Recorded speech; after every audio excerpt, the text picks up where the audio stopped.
भगवान शिव कह रहे हैं देवी पार्वती हमने भी एक चोरी की थी। कौन सी चोरी महाराज? कि हमने चोरी की थी कि हम वेश बदल करके गए थे लाला का दर्शन करने के लिए। भगवान शिव का इष्ट है भगवान का बाल रूप। जब भी भगवान का अवतार होता है भगवान शिव जरूर जाते हैं दर्शन करने के लिए। भगवान शिव कह रहे हैं कि हम भी जा रहे थे दर्शन के लिए और हमारे पास काकभूषणी जी आ गए। बोले जी हमें भी ले चलिए। हमने कहा कि चलो वेश बदल करके चलेंगे, असली रूप में जाएंगे तो गड़बड़ हो जाएगा। हम चाहते हैं कि भगवान श्री राम को हम अपनी गोदी में लें, उनके चरणों को अपने शीश पर धारण करवाएं, इसलिए वेश बदल कर चलेंगे। यदि शिव के वेश में चले गए तो माता कौशल्या हमें देखते ही हमारे चरणों में भगवान को रख देंगी। ये हम नहीं चाहते। हम तो उनके चरणों को शीश पर धारण कराना चाहते हैं, इसलिए वेश बदल करके जाएंगे। कह रहे गोस्वामी जी और हो एक कहा हो निज चोरी, सुन गिर जाती दृढ़मति मोरी। राम सिया राम सिया राम जय जय राम। राम सिया राम सिया राम जय जय राम। काकभूषणी संग हम दो, मनुज रूप जाने नहीं को। राम सिया राम जय जय राम। राम सिया राम जय जय राम। परमानंद प्रेम सुख फूले, फिर फिरहि मगन मन भूले। राम सिया राम जय जय राम। राम सिया राम जय जय राम। देवी मैं और काकभूषणी जी अयोध्या की गलियों में अलख जगाते हुए घूम रहे थे और भिक्षा किसकी चाह रहे थे? किस चीज की? राम जी के दर्शन की। हम दोनों वेश बदल करके गलियों में झूम रहे थे, नाच रहे थे, गा रहे थे। कैसे बड़ी खुशी थी कि आज राम जी का हमें दर्शन होगा। कैसे नाच गा रहे हैं बता रहे हैं।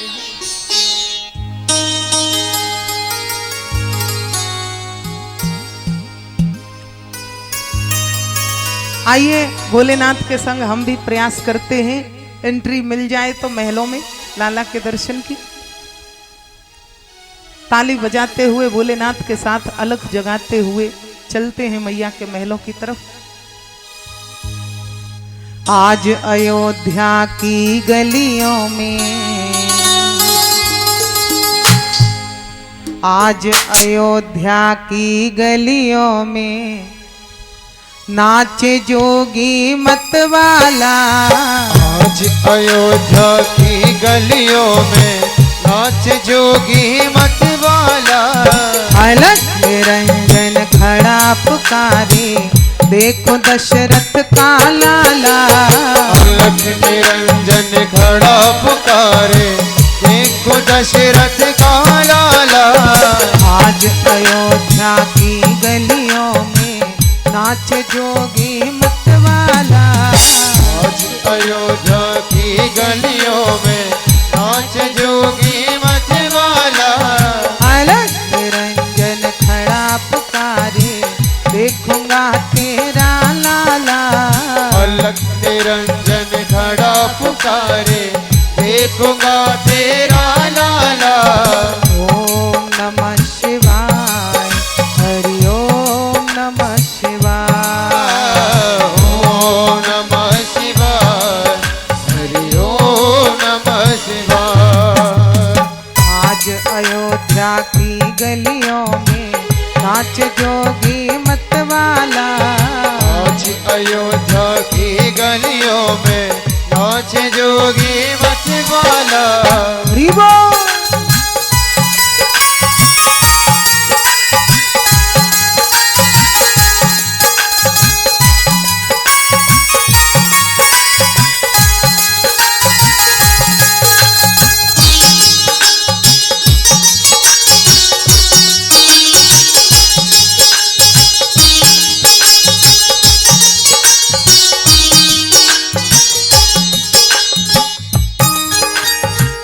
भगवान शिव के साथ उनके सब गण भी आए हैं, ऐसा वर्णन है।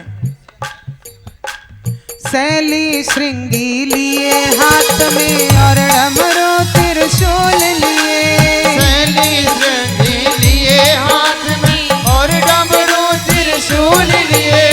चमक क्षमा छम नाचे जोगी दर्श के मन में चाह लिए, चमक क्षमा छम नाचे जोगी दर्श की मन में चाह लिए, दर्श के मन में चाह लिए।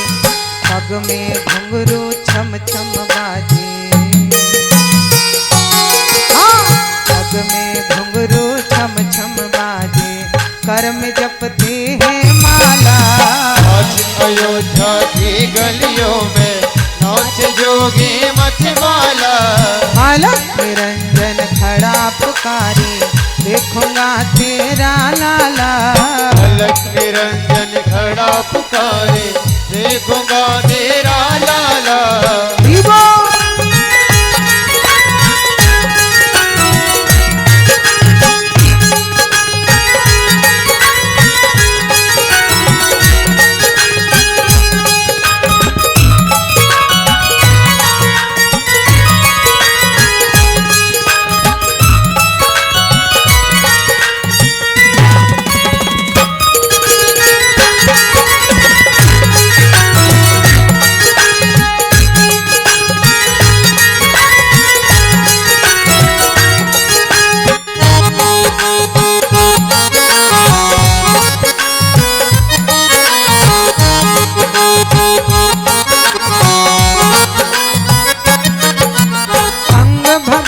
रमावे जोगी बागंबर कटी में सोहे, विभूति रमावे जोगी बागंबर तन में सोहे।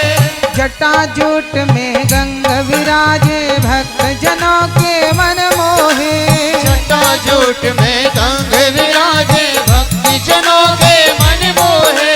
भक्त जनों के मन मोहे, मस्तक पर श्री चंद्र विराजे,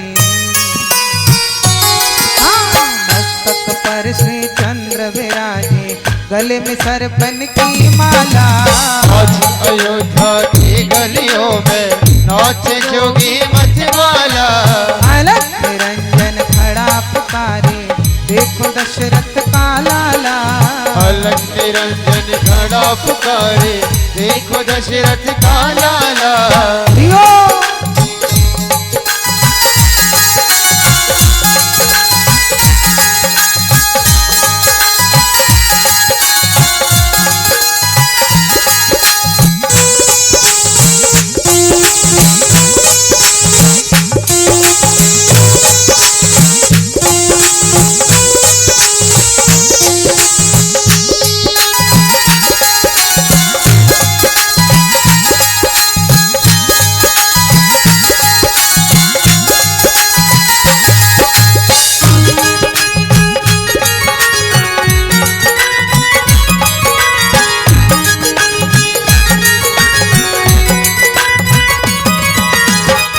द्वार पर खड़ा पुकारे, बोलत है मधुरी वाणी। राजद्वार पर खड़ा पुकारे, बोलत है मधुरी वाणी।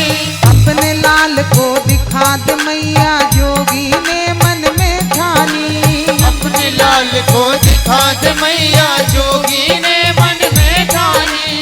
जोगी ने मन में ठानी, लाख हटाले पर ना मानो, हटाले पर ना मानो, देखूंगा तेरा लाला। आज अयोध्या की गलियों में नाच जोगी मतवाला, अलग निरंजन खड़ा पुकारी, देखो तेरा मैं लाला। अलग निरंजन खड़ा पुकारे, देखूंगा तेरा लाला। अलग निरंजन खड़ा पुकारी, देखूंगा तेरा लाला। अलग निरंजन खड़ा पुकारे, देखूंगा तेरा लाला। आज अयोध्या की गलियों में नाच जोगी मतवाला। आज अयोध्या की गलियों में नाच जोगी मतवाला। आज अयोध्या की गलियों में नाच नाच जोगी मतवाला। आज अयोध्या की गलियों में नाच जोगी मतवाला। बोले भोलेनाथ की राघवेंद्र सरकार की जय जय श्री राधे श्याम। भोलेनाथ और काकभूषुंड जी महाराज गलियों में घूम रहे हैं अलख जगाते हुए, और अलख जगाते हुए पहुंच गए सिंह द्वार पर। वहां देखा 1 किलोमीटर लंबी लाइन लगी है लाला के दर्शन करने वाले दर्शनार्थियों की। अब भैया दर्शन करना है तो लाइन में तो लगना पड़ेगा ही। लाइन में लग गए दोनों। आम आदमी की तरह आए हैं तो आम आदमी की तरह सब ठोकरों को भी झेलना पड़ता है। 1-1.5 घंटे खड़े रहे, तब जाकर के इनका नंबर आया। अब वहां जाकर के क्या देखा इन्होंने सिंह द्वार पर कि द्वारपाल है और सबसे परिचय पूछता है, कौन हो, कहां से आए हो, क्यों आए हो, ये 3 बातें जरूर पूछता है। तो ये पहुंचे भोलेनाथ। काकभूषुंड जी तो पीछे को हो गए, महाराज आप ही परिचय दीजिए। भोलेनाथ पहुंच गए, उनसे पूछा जी कौन हो, कहां से आए हो, क्यों आए हो। तो भोलेनाथ ने कहा भैया हमारा नाम है शंकरानंद ज्योतिषी जी, शंकरानंद, काशी से आए हैं। क्यों आए हो, लाला का दर्शन करने आए हैं। किस लिए आए हो, आपका लाला से क्या संबंध है। बोले कि संबंध क्या है, महाराज से प्रेम है हमारा, महाराज के पुत्र का दर्शन करने आए हैं। कोई दूर दूर तक संबंध भी है ना, ऐसा तो कोई शरीर का संबंध तो रक्त का तो है नहीं है, पर भगवान जो लाला है ना उनसे ही हमारा संबंध है, वो जन्म लिया है उन्होंने, वही खींच लाए। बोले ये तो कोई बात नहीं हुई, यहाँ प्रजा इतनी आ रही है, प्रजा का तो संबंध सिद्ध भी होता है कि राजा का पुत्र है और प्रजा राजा को बहुत प्रेम करती है, इसलिए ये लोग आए हैं दर्शन करने। इतनी दूर से दर्शन करने के लिए आप केवल इसलिए आए कि लाला का प्रेम खींच लाएं, ये तो हम नहीं मानते। महाराज आपकी दृष्टि का क्या भरोसा, आप कहीं नजर लगा दो लाला को, हम आपको प्रवेश नहीं देंगे। अब जब बहुत देर तक खड़ा रहता है ना कोई दरवाजे पर भीड़ में, तो भीड़ से सबर नहीं होता। भीड़ कहते अरे भाई चल, चलता क्यों नहीं है, आगे जा या पीछे जा। बहुत देर हो गई तो भीड़ ने ऐसा धक्का लगाया। कभी बटेश्वर में गए हैं क्या, सावन के महीने में बटेश्वर नाथ जी के, ब्रह्मलाल जी के मंदिर में कभी दरवाजे पर भीड़ में फंसे हैं कभी आप। भीड़ क्या करती है, ऐसे जोर से धक्का देती है और ऐसे बुरी तरह से आदमी भिज जाता है कि 2 फीट तो आदमी का पांव ऊपर उठ जाता है जमीन से, जमीन पर नहीं टिकता भिजने वाले का पांव। और भीड़ चाहे तो इसको मंदिर के अंदर पहुंचा दे और चाहे तो मंदिर के बाहर, भीड़ के हाथ में। और गिर गया तो फिर तो भैया पूछो ही मत क्या होता है। तो इनको ऐसे उठाया भीड़ ने और धक्का दे करके कहां गिराया, सरयू जी के तट पर फेंक दिया। अब दोनों सोच रहे हैं, कई घंटे लग गए, लाइन में लगे रहे, जब भी दर्शन नहीं मिला। अब फिर से लाइन में खड़े हो जाएं तो कोई फायदा तो है नहीं है, क्योंकि द्वारपाल फिर रोक देगा। करें तो क्या करें, दर्शन जरूर करना है। तो भोलेनाथ तो बैठे हैं, ध्यान लगा करके श्री भगवान को पुकार रहे हैं कि हे प्रभु, मैं तो आपका दर्शन करने के लिए हर बार आता हूं, क्या इस बार आप बैरंग ही लौटा दोगे, मुझे दर्शन दीजिए ना प्रभु।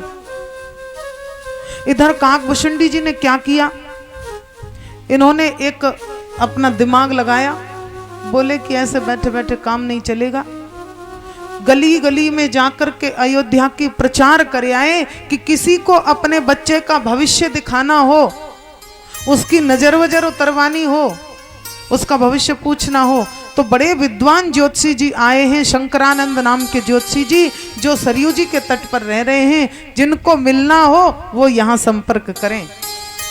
बोर्ड भी बना करके लगा दिया जहां बैठे थे भोलेनाथ। भोलेनाथ तो समाधिस्थ हो गए, भगवान को याद कर रहे हैं, पुकार रहे हैं।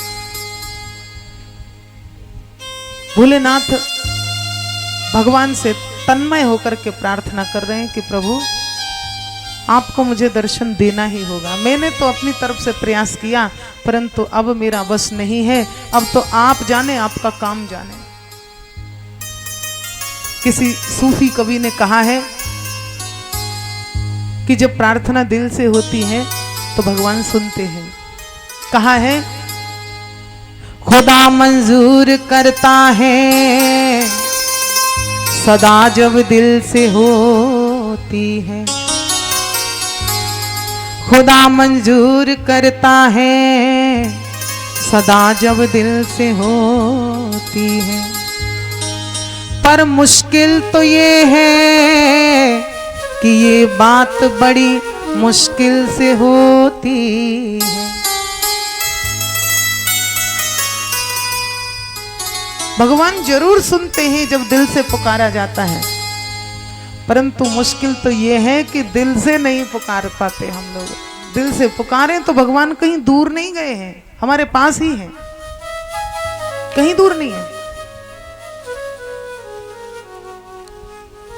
भक्ति महारानी से नारद बाबा ने यही तो कहा था कि देवी आप दुखी क्यों होती हो, भगवान कहीं गए थोड़े ही हैं, आप वृथा खेद करती हो माता। उनको प्रेम से पुकारो तो मेरे प्रभु दौड़े चले आते हैं। कहते हैं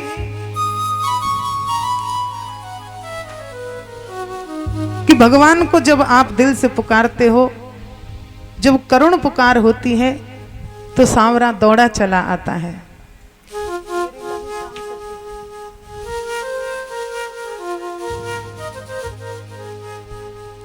जब होती करुण पुकार सांवरा आता है।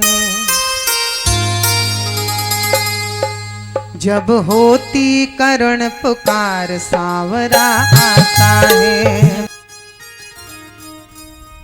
और प्रभु ने विचार किया मन में कि भोलेनाथ को बुलाने का एक ही उपाय है कि रोदन ठान लूं। बाल हट तो आप जानते ही हैं, बाल हट कई हट होते हैं, त्रिया हट होता है, स्त्री हट, योगी हट भी होता है, बाल हट भी होता है, राज हट भी होता है। उनमें से बाल हट सबसे बड़ा हट है। यदि बालक हट पकड़ ले तो अपनी बात मनवा कर ही छोड़ता है और वो तोड़फोड़ नहीं करता, केवल रोता है। राघवेंद्र सरकार ने रोना शुरू कर दिया और इतना रोए, एड़ियां रगड़ रगड़ करके बिस्तर पर। माताजी परेशान, घबरा गई। माताजी ने गोदी में लेकर के स्तनपान कराना चाहा, नहीं पिया। उन्होंने खिलौना दिया, खिलौना गिरवा दिया। गोदी में लेती हैं तो फिसल फिसल करके नीचे बिस्तर पर पहुंच जाते हैं। माताजी सखियों से कह रही हैं, देवियों देखो तो सही आज मेरे पुत्र को क्या हो गया। देवियां बोली, माताजी पक्का नजर लगी है। सवेरे से संध्या तक दुनिया दर्शन करने आती है और ये वैसे ही इतने सुंदर हैं, ऊपर से जब कोई इनको देखता है, बोलता है इनसे तो उसकी तरफ मुस्कुरा और पड़ते हैं, तब और इनकी सुंदरता में चार चांद लग जाते हैं। ऐसा करो माताजी, इनकी नजर उतारते हैं। नजर उतारी गई, राई नमक ऊपर से उतारा गया और ज्यादा जोर जोर से रोने लग गए। बोले कि भाई बड़ी भयंकर नजर लगी है, साधारण टोना टोटका से नहीं जाएगी। उसी समय एक सखी बोली कि माताजी मैं उपाय बताऊं। कल ही मैंने सुना था, एक घूम रहा था, एक बालक था, वो घूम रहा था कि शंकरानंद नाम के एक ज्योतिषी जी आए हैं सरयू नदी के तट पर। भोलेनाथ की इस लीला का वर्णन गोस्वामी जी ने अपनी गीतावली में बड़े सुंदर ढंग से किया है। कह रही है सखी, अवध एक आदमी आयो, बूढ़ो बड़ो प्रमाणिक ब्राह्मण, शंकर नाम सुनायो।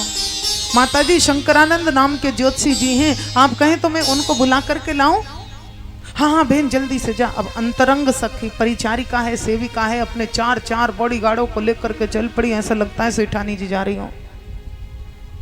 अरे ओ शंकरानंद ज्योतिषी जी कहाँ हैं आप? हमें जरूरत है, हमारी महारानी आपको बुला रही है, जल्दी से चलो। काकभूषुंडी जी के कान में आवाज पहुंची और भाग करके आए भोलेनाथ से, भोलेनाथ जी काम हो गया, महारानी जी आ रही है। उनको तो महारानी सी लग रही है वो परिचारिका, चार चार बॉडीगार्ड चल रहे। बोले माता जी ये बैठे भोलेनाथ। भोलेनाथ भी प्रसन्न हो गए। बोली जी चलिए जल्दी, हमारे लाला को नजर लग गई है, बड़ी उम्र में हमारे महाराज के यहाँ पुत्र हुआ है, आप जल्दी से चलिए। भोलेनाथ तुरंत खड़े हो गए और चल पड़े। जैसे ही सिंह द्वार पर पहुंची परिचारिका इन दोनों को लेकर के, तो द्वारपाल फिर बोल पड़ा, आप लोग फिर आ गए? हमने कल आपसे मना किया था कि आपको दर्शन नहीं मिलेगा, आपको प्रवेश नहीं मिलेगा। बोले इस बार हमसे बात मत करो, हमारे साथ प्रवेश पत्र है, माता जी से बात करो। माता जी डांट करके पड़ी, क्यों रे, मैं लेकर आई हूं, क्यों रोक रहा है? अब कहां तो अंतरंग परिचारिका, कहां बेचारा द्वारपाल डरता है, माता जी से शिकायत कर देगी तो नौकरी छूट जाएगी। बोला तो ठीक है आप चले जाइए। काकभूषुंडी जी को रोक लिया, बोले कि बच्चों का काम नहीं है, भीतर नजर ये उतारेंगे, इनको मत ले जाइए, बिना बात के भीड़ को हमें संभालना पड़ता है। अब इस बारे में वो भी कुछ नहीं बोली कि बच्चे का क्या काम, यही तो उतारेंगे नजर। बोली ठीक है। जैसे ही शिव जी अंदर जाने लगे, काकभूषुंडी जी ने उनका वस्त्र पकड़ लिया। बोले भोलेनाथ चेतावनी दे रहा हूं, या तो मुझे भी ले चलो अंदर, नहीं तो अभी आपकी पोल पट्टी खोलूं कि आप कोई ज्योतिषी नहीं हो, मैंने ही प्रचार किया है ज्योतिषी के रूप में, और मैं ही रह जाऊं दर्शन बिना। भोलेनाथ बोले नहीं भाई पोल पट्टी मत खोल, नहीं तो सबको पता चल जाएगा मैं कौन हूं, इसी रूप से ढंग से दर्शन कर पाऊंगा। ठीक है मैं कोशिश करता हूं। बोले द्वारपाल जी देखिए भाई साहब, हम ठहरे बूढ़े बड़े आदमी, बूढ़े बड़ा साधु हूं, मेरी आंखें हो गई हैं कमजोर, ज्योतिषी में हूं पर अपने शिष्य को ज्योतिष विद्या सिखा रहा हूं। क्यों? क्योंकि मैं देख नहीं पाता हूं, और मेरा ये शिष्य नई आंखों वाला है, लाला के हाथ वैसे ही छोटे छोटे होंगे, मेरी कमजोर आंखें देख नहीं पाएंगी उनकी रेखा। अब ये रेखा देख करके मुझे बताता है, मैं भाग बताता हूं, अर्थात ये मेरी आंखें हैं, इनको तो मेरे संग जाने दो। जाना पड़ा, छोड़ना पड़ा। काकभूषुंडी भी चले गए, दोनों खुश होते हुए, आनंद मनाते हुए, नाचते हुए जा रहे हैं कि अब तो लाला का दर्शन मिलेगा। खुश हो रहे हैं भोलेनाथ की अब आए और जब आए प्रभु हमारे सामने। इधर से माता कौशल्या जी गोदी में लेकर के लाला को आई, जो बड़े रो रहे थे, और जैसे ही आकर के जगमोहन में मिली, माता जी सामने आई, इधर भोलेनाथ आए, लाला की दृष्टि भोलेनाथ पर पड़ी, भोलेनाथ की दृष्टि लाला पर पड़ी। बड़े सुंदर से दृश्य का मन मन में आंखों में, मन की आंखों से दर्शन करें। कैसे दर्शन कर रहे हैं? मैया की गोदी में लाला है जो रो रहे हैं, और भोलेनाथ सामने खड़े हैं जो हंस रहे हैं। परंतु जैसे ही आंख चार हुई लाला और भोलेनाथ की, वैसे ही लाला का तो रोना बंद हो गया, हंसना चालू हो गया, और भोलेनाथ का हंसना बंद हो गया, रोना चालू हो गया। माता कौशल्या अपनी सखियों से कह रही है, सखी ये बाबा जी तो बड़ा चमत्कारी है, देख तो सही, इसने मेरे लाला की बीमारी को आते ही अपने ऊपर ले लिया और अपनी हंसी मेरे लाला को दे दी। चमत्कार को नमस्कार सब करते, आसन दे दिया माता जी ने। वास्तव में बात क्या थी? बात ये थी, श्री राम ने सोचा कि भोलेनाथ को बुलाने के लिए ही तो हम रो रहे थे, अब क्यों रोए, अब तो आ गए। दूसरे अतिथि जब घर पर आता है, मेरे प्रेमी भक्त हैं, अतिथि हैं भोलेनाथ, ये मेरे घर पर आ गए और अभी भी मैं रोता रहूं तो इनको खराब लगेगा। अतिथि का स्वागत तो हंस करके करना चाहिए, इसलिए रोना बंद हो गया और हंसना शुरू हो गया। और प्रभु भोलेनाथ इसलिए रोने लग गए थे, उन्होंने जब देखा कि मेरे प्रभु ने मुझे बुलाने के लिए अपने कमल जैसे नेत्रों को कष्ट दिया है, लाल हो गए हैं कमल नेत्र, उनकी करुणा को याद करके इनका हृदय पिघल गया। बोले कि मेरे प्रभु, मुझ अपने इस भक्त को दर्शन देने के लिए आपने अपने कमल जैसे नेत्रों को इतना कष्ट दिया, आंखें सूज गई हैं, लाल हो गई हैं। इसी करुणा में भरकर के भोलेनाथ रोने लग गए। माता कौशल्या ने आसन डाला और सामने एक चौकी पर स्वयं लाला को लेकर के बैठ गई और भोलेनाथ को उस पर बैठने का इशारा किया। भोलेनाथ तो गुरुजी है इसलिए आसन पर बैठ गए, चेला बन करके आए हैं काकभूषुंडी जी, इसलिए गुरुजी से चिपक करके उनके पास ही बैठ गए नीचे जमीन पर। माता जी बोली कि बाबा तुम तो बड़े पहुंचे हुए संत लगते हो, आप तो कुछ ऐसा इंतजाम कर दो मेरे लाला का कि आज के बाद इसको कभी नजर ना लगे। बड़ा भयंकर रोता है महाराज, बड़ी खराब नजर लगती है इसको। भोलेनाथ सोच ही रहे थे कि कैसे लाला के चरणों को पर मैं अपने मस्तक को रखूं और बाबा को उसी समय उपाय मिल गया। बोले कि माँ मेरे पास एक जड़ी बूटी है, मैं एक बार हिमालय में घूम रहा था और वहाँ मुझे एक जड़ी बूटी मिली, उसकी ये खासियत है जिसके शरीर से उसका स्पर्श हो जाता है उसको फिर कभी नजर नहीं लगती, वो कभी नहीं रोता। माता जी बोली ना जल्दी से दो फिर उसका स्पर्श कराऊं लाला को। भोलेनाथ ने झूठ मूठ को अपनी जटाओं में ढूंढने का प्रयास किया। बोले कि माँ मेरी जटाएं बड़ी सघन हैं, बहुत गहरी हैं, इनमें वो कहीं खो गई है, तू चिंता ना कर, है वो मेरी जटाओं में ही, तू तो ऐसा कर अपने लाला के दोनों चरणों को मेरे जटाओं पर पधरा दे, जटाओं के माध्यम से उस जड़ी बूटी से लाला के चरणों का, लाला के शरीर का स्पर्श होगा और लाला की सारी नजर भाग जाएगी। माता जी बोली ये तो अच्छी बात है, ला बाबा अपना सिर नीचे कर, मैं अपने लाला के चरणों को धारण कराती हूँ। भोलेनाथ ने अपने शीश पर दोनों चरण स्थापित किए भगवान के, निहाल हो गए भोलेनाथ। अब देखो भगवत मिलन हो रहा है भोलेनाथ का, अपने इष्ट देवता का दर्शन। बोले मन मन में विचार कर रहे हैं अब कैसे करूं कि लाला को गोदी में लेकर के और खिलाने का मन है, पर कहें कैसे, कहीं मैया मना कर दे तो, पहले से ही डरे हुए हैं, द्वारपाल ने भगा दिया था। और चोर की दाढ़ी में तिनका, कहीं भेद ना खुल जाए, मैया कहीं चरणों में ही रख दे, इसलिए थोड़ा डर करके बोलते हैं, बोलने में पहले सोचते हैं। उसी समय मैया बोली कि बाबा अब मेरे लाला की तो नजर